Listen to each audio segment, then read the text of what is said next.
sadyang ganyan.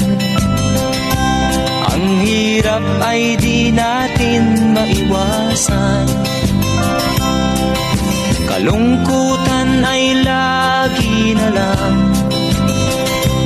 kasiyahan ay minsan lang makamtan. O buhay, kahit sa mga mayaman ay di lubos ang kanilang kasiyahan.